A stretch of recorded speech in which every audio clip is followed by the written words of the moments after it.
What did your relatives do that made you regret it? My sister-in-law had a complicated birth. The uterus was torn and the doctor tried to stitch it. But several hours later, it was not closing and instead she had massive internal bleeding. We almost lost her that day, and it is absolutely traumatizing for her. This story happened when my nephew was already around maybe 4 or 5 years old. I can't remember exactly when. He's almost a teenager now. But the memory of that day is still so clear in my mind that it could have happened yesterday. We had a big family gathering in my parents' house, and when I say big, I mean huge. My mother has 8 siblings, my father has 10, and with all the cousins, their spouses, and their kids, it's easily more than 60 people under one roof. The place was loud and chaotic in that beautiful, familiar way that only family gatherings can be. Kids running around, adults laughing in clusters, tables bending under the weight of food. In the middle of all that noise, I remember sitting quietly in the corner of the living room, balancing a plate of food on my knees and half listening to the conversation between my sister-in-law and one of our cousins. The cousin was pregnant with her first child. You could see the glow on her face, the excitement in the way she talked. And naturally, the conversation drifted toward pregnancy and motherhood. They chatted about lighthearted things at first. Cravings, swollen feet, the odd aches and surprises that come with pregnancy. My sister-in-law smiled and answered gently, like someone who had been through the fire and come out the other side, scarred but standing. She vaguely mentioned that her own childbirth experience had been quite traumatizing, but quickly followed it up with reassurance. "It's uncommon," she said softly. "You'll be fine. Most births don't go that way." It was the kind of reassurance that sounds casual to anyone else, but I could feel the weight behind it. I knew what she had gone through. We all did. It wasn't just a difficult birth. It was nearly fatal. Her uterus had torn, the doctors tried to stitch it, but hours later it refused to close. The bleeding was catastrophic. There were frantic doctors, alarms, blood transfusions, and for a terrifying moment, we almost lost her. Even now, years later,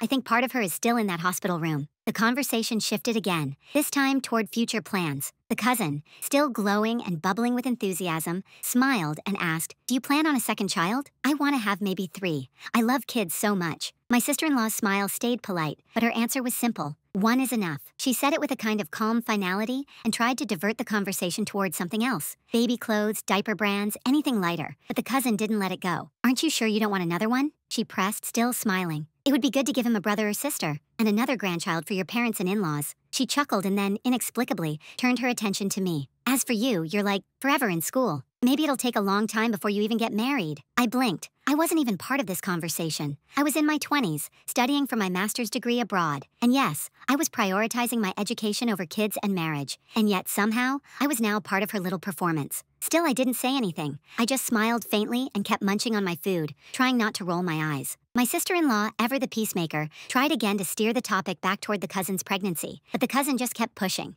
"I mean, you're a stay-at-home mom, right?" she said in that sing-song tone that people use when they're being condescending but want to pretend they're not. "Now that he'll be going to kindergarten soon, you won't be doing much at home, right? Seems like a perfect time to have a second kid." I wanted to scream. First of all, she wasn't just a stay-at-home mom. She and my brother had started an interior design and renovation business together. Both of them were architects, and they were building something real and ambitious. She was busy, busier than most of us. And even if she weren't, who was this cousin to tell her how many children she should have? But my sister-in-law stayed composed, smiling and deflecting again and again. I could see the tension building behind that smile, though. It was in the slight tightening of her jaw, the way her fingers twisted the edge of her napkin. She was trying so hard to stay polite, to avoid making a scene in front of the whole family. And then, after what felt like an eternity of subtle digs and relentless prodding, something in her snapped. And then, after what felt like an eternity of subtle digs and relentless prodding, something in her finally snapped. It didn't happen with a raised voice or a dramatic outburst. No, that would have been too obvious. It was quieter than that, far more devastating. She just stopped smiling the polite, practiced smile she had been wearing all afternoon. Instead, a different kind of smile crept onto her face.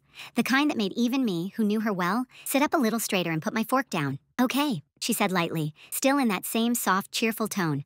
"I can't have a second kid." The cousin blinked, clearly not expecting such a blunt statement. She opened her mouth to say something, probably another chipper, patronizing comment, but my SIL didn't give her the chance. She kept smiling as she spoke, but the words that came next were anything but light. "Do you know what happened during my son's birth? My uterus tore apart. The doctors tried to stitch it, but it wouldn't close. I was bleeding inside, and they couldn't stop it. I flatlined for a few seconds, just long enough for them to start preparing my husband to say goodbye. I lost so much blood they thought I might not make it back. They had to operate again, right after I gave birth because they couldn't save my uterus." The room, our loud, chaotic, overflowing family gathering, went utterly silent. Her voice didn't rise. It didn't tremble. If anything, it was terrifyingly steady, like she was reading from a script she'd memorized long ago, but never planned to perform. The recovery? She went on, as if she were talking about something mundane. It was agony. Do you know what it's like to give birth naturally and then immediately undergo abdominal surgery? I couldn't walk properly for weeks. The first time I went to the bathroom after the birth, I thought the stitches were going to tear open again. And don't even get me started on the hemorrhoids. I felt like my body wasn't mine anymore. She laughed then, not bitterly, not cruelly, but almost brightly, like she was telling an amusing story about a clumsy mistake. So no, I won't be having a second child. Because I can't. My body doesn't work that way anymore. The cousin's face had gone pale. She stared down at her plate, her earlier cheerfulness completely gone, her appetite apparently evaporated. The people nearby, the ones who had been listening without meaning to, were now very obviously pretending to focus on their food or their conversations, but you could feel the shift in the room. No one was laughing. No one was chiming in with their own opinions. For a moment, the only sound was the faint clinking of utensils against plates. My sister-in-law, however, didn't seem remotely fazed. She picked up a piece of bread, buttered it calmly, and then turned to me with that same cheerful tone she'd used before all of this.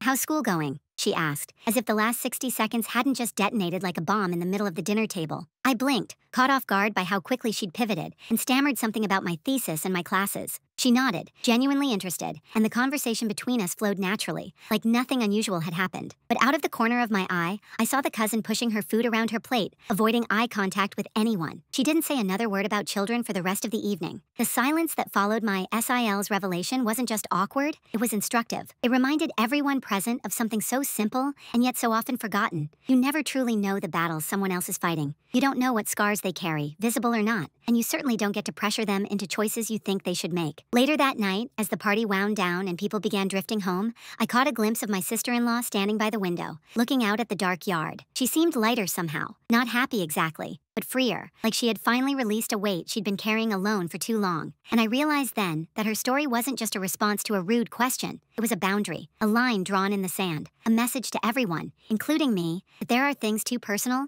too painful, too sacred to be prodded at over casual conversation. The cousin never brought up the topic again. Not that night, not ever. And as for me, I never forgot that moment. It taught me more about grace, strength, and the quiet power of telling the truth than any lecture or life lesson ever could. The silence that followed her words was heavy enough to crush the air in the room. You could hear nothing but the faint clinking of cutlery from the other side of the hall and the hum of distant conversations from relatives who had no idea what just happened in our corner. Those who had heard it, about 20 people close enough to catch every word, sat frozen, their smiles wiped away, forks hanging midair. My cousin, the one who had started this relentless interrogation, had gone pale. The bright, cheerful glow she'd been carrying around just minutes earlier was gone.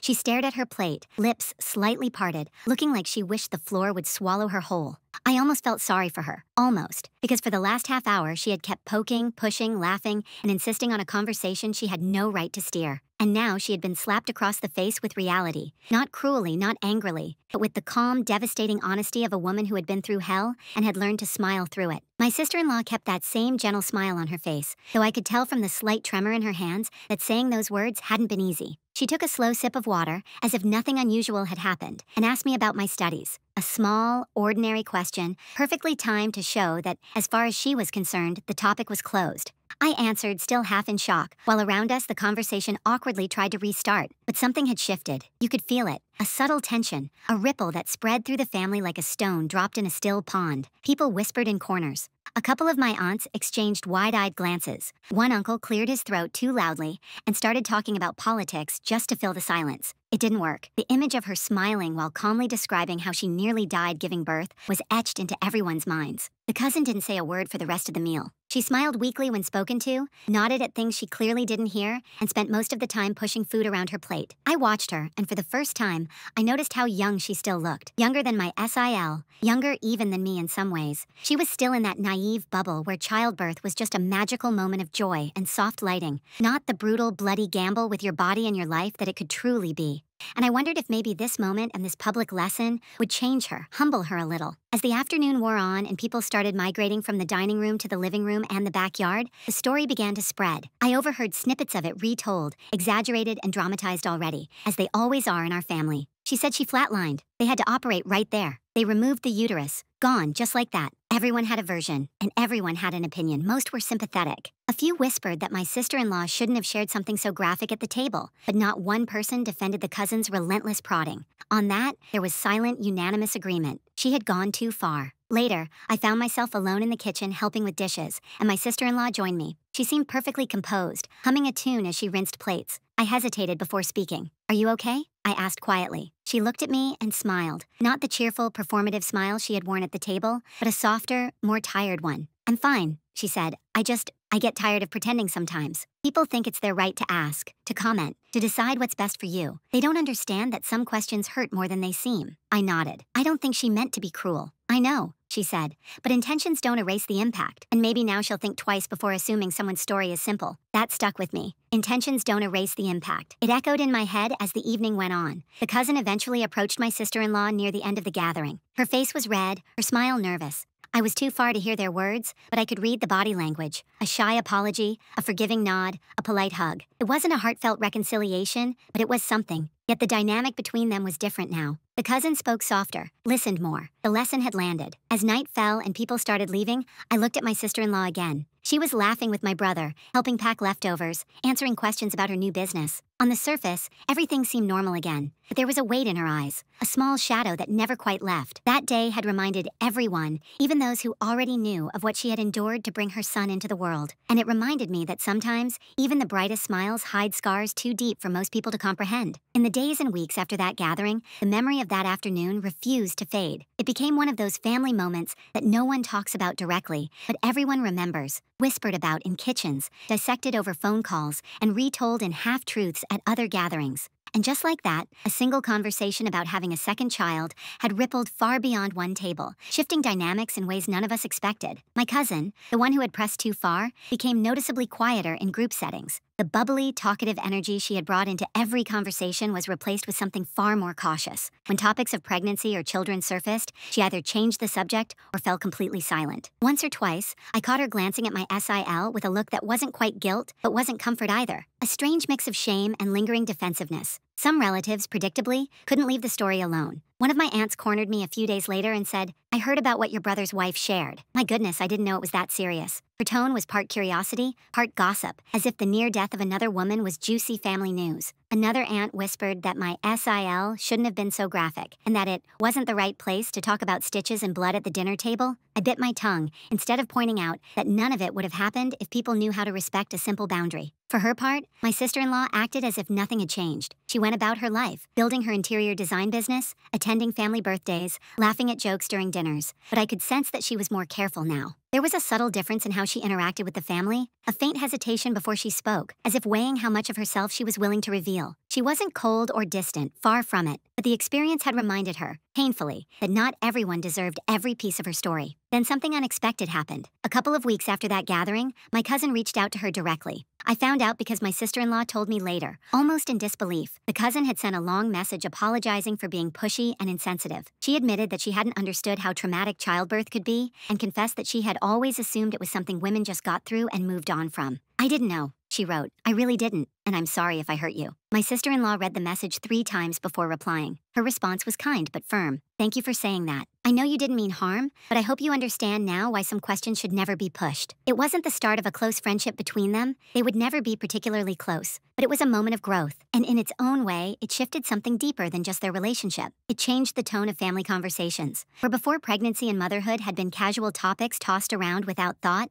now they were spoken of with more care. People asked questions with gentler phrasing, listened more, and made fewer assumptions. Even my aunts, who loved to pry into everyone's personal lives, seemed more restrained when speaking to my SIL. It was as if the memory of that smile, that bright, unshakable smile as she described pain and blood and survival, hovered over every word. There was one evening about a month after the gathering when I visited her at her studio. She was sketching ideas for a client, her desk scattered with swatches and sketches. We ended up talking about that day again, and she admitted something she hadn't before. "You know," she said, "I used to hate talking about it. I felt like if I said it out loud, it would make me weak, like I failed as a woman because I couldn't just bounce back and do it again." I was stunned. "You nearly died," I said. "That's not failure." "I know that now," she replied softly, "but it's strange. People talk about motherhood as if it's supposed to be this glowing, beautiful journey, and for some it is. But for me, it was survival, and no one wants to hear that part. They want the cute baby photos, not the blood transfusions." Her honesty that night stayed with me. It made me think of how many women probably carry similar scars in silence,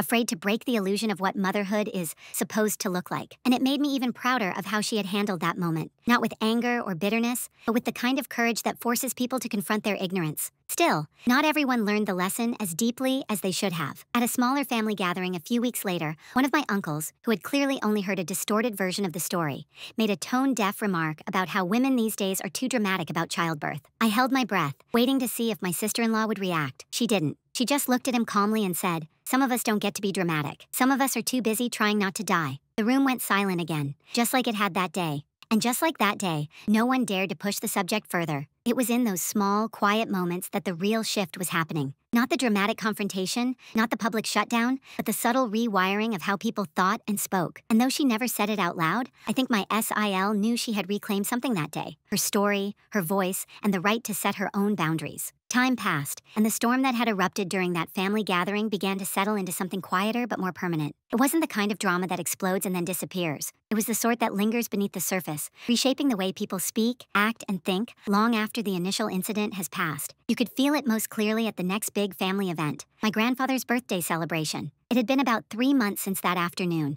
and the family was gathering again in the same house, the same rooms, with the same familiar faces.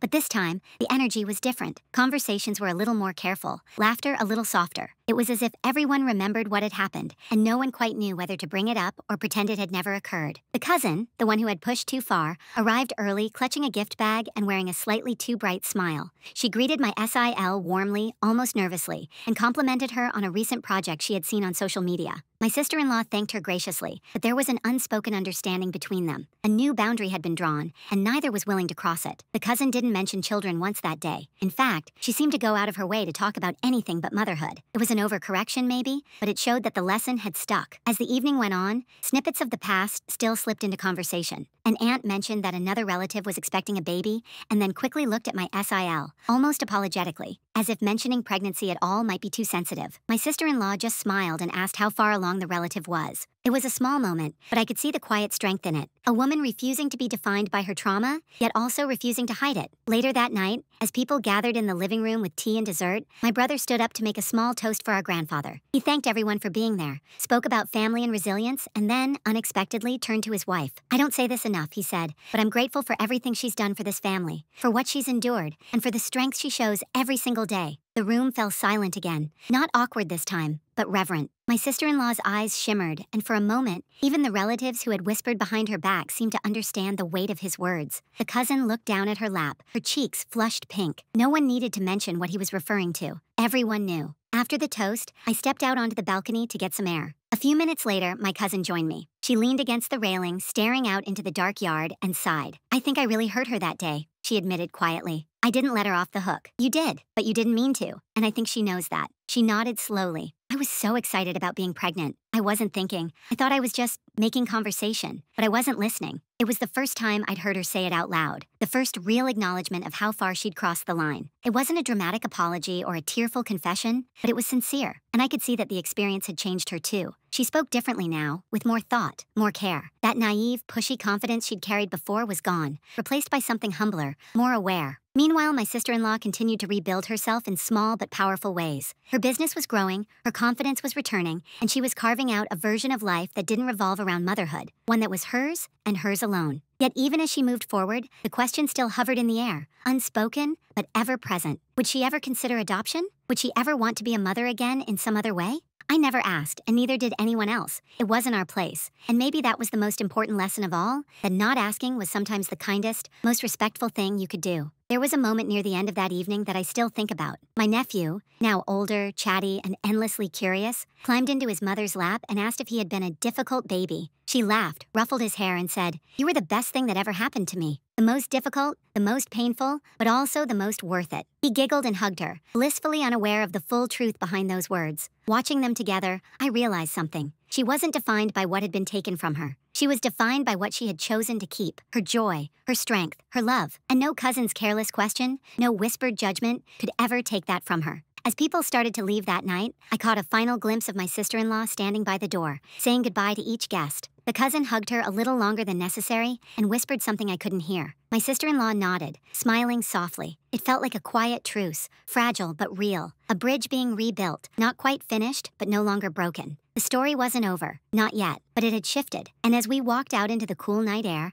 I had the sense that what had started as a painful confrontation was slowly becoming something else entirely. A moment of growth, of reckoning, of healing. And beneath it all, there was the unshakable feeling that the next chapter of this family story, and of my SILs, was just beginning. It's been years since that afternoon. The day my sister-in-law shattered the silence with her bright smile and brutal honesty. Yet even now, when the family gathers, that moment lingers in the background like a shadow. Not heavy or uncomfortable anymore, but unforgettable. It changed things in ways none of us could have predicted. And maybe, in hindsight, it needed to happen. Time has a way of softening even the hardest truths, but it also clarifies them. With each passing year, the story of her childbirth stopped being a whispered piece of family gossip and became something else, a quiet badge of strength. People began to talk about her not just as the one who had a complicated delivery, but as a woman who had stared down death and rebuilt her life from the pieces. That shift in tone didn't happen overnight. It happened gradually, in the small ways people began to speak to her, the care they took with their words, the respect they offered even when the topic wasn't motherhood. The cousin, the one who had once pushed so hard for answers, changed too. Her own pregnancy had gone smoothly, and she became a mother to a healthy, happy child. And in that journey, she learned firsthand what it meant to bring life into the world. The fear, the uncertainty, the vulnerability. She confessed to me once, years later, that she thought about that day often. I didn't understand, she admitted. Not really. I thought I was just making conversation. But now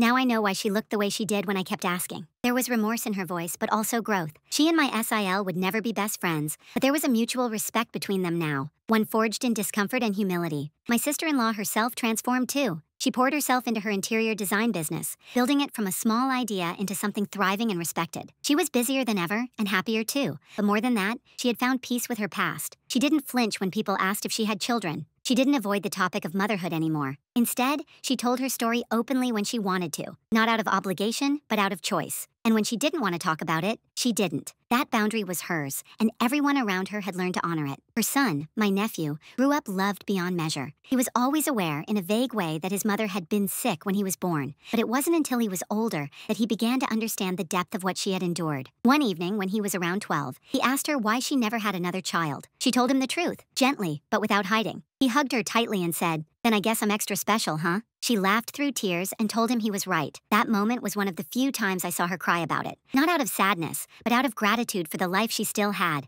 and the boy who had made it all worth it. Family gatherings eventually returned to their usual chaotic energy. Laughter, teasing, arguments about politics and football. But the tone was different now. Questions about children, marriage, or personal choices were asked with care, if they were asked at all. People listened more. They spoke less. They stopped assuming they knew what was best for someone else's life. The lesson my sister-in-law taught that day, that some wounds are invisible and some questions cut deeper than they seem, had taken root. Every once in a while, someone new would marry into the family or bring a partner to a gathering, and inevitably, they'd ask the kind of question that had once set everything off. "So are you planning on having more kids?" And every time, someone, an aunt, a cousin, even my brother, would gently step in before she had to answer. "That's a personal story," they'd say, "and not one you should assume you're entitled to." It always made me smile. That was the ripple effect of that one uncomfortable afternoon. A shift in how we treated each other, how we respected each other's stories. There's one memory from more recent years that stays with me. It was at a summer barbecue, and my sister-in-law was sitting in the garden with a few of the younger women in the family. Some newly married, some pregnant, some still dreaming of children. They were talking about motherhood, fears, and expectations. One of the younger cousins admitted she was terrified of giving birth. My sister-in-law listened quietly, then told her story. Not the sanitized version, but the real one, full of pain and fear and resilience. And instead of recoiling, the younger cousin thanked her. "It's scary," she said, "but hearing you talk about it makes me feel braver. Like even if something goes wrong, I'll survive." That was when I realized what had truly changed. That story, once a source of shame and discomfort, had become a gift. A source of strength for others, and the woman who had once avoided the subject now owned it completely. Looking back, I often think about how differently that day could have gone. My sister-in-law could have snapped in anger, stormed out, refused to speak to anyone again. She could have buried the story deeper, let the ignorance around her continue unchecked, but she didn't. She chose to face it head-on, to peel back the polite layers and show the raw, messy truth beneath. And in doing so, she not only silenced a pushy question, she taught an entire family a lesson about empathy and respect. Now, when I think of her, I don't think of that bloody, terrifying day in the hospital. I think of her strength, her kindness, and the way she laughed as she described the worst moment of her life. Not to shock, but to educate. I think of how that laughter disarmed cruelty and ignorance, how it transformed judgment into understanding. And I think of my cousin who once believed that motherhood was as simple as a plan and a smile, now raising her own child with a gentler, humbler heart. I think of my nephew, who knows how precious his life is because of what his mother endured to give it to him. I think of the way our family changed, quietly but permanently, because one woman decided she would no longer deflect, no longer endure probing questions with forced politeness. She taught us all that day that not every story is ours to ask for. Some stories are gifts, offered when the teller is ready. And some stories, like hers, have the power to change everything once they're spoken aloud.